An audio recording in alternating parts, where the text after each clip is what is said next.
2025-এ নতুন করে ইতালির ভিসার আবেদন করা যাবে কিনা অনেকেই প্রশ্ন করছেন।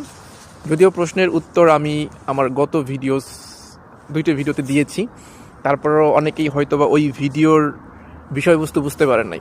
দেখেন, একদম নতুন করে আবারও ইতালির ওয়ার্ক পারমিট বা নোল্লাস্তার জন্য আবেদন করা যাবে। দ্যাট মিন্স ইতালির নোল্লাস্তার আবেদনের প্রাথমিক ফেজটা কি? আবেদনের ফর্ম ফিল আপ করা।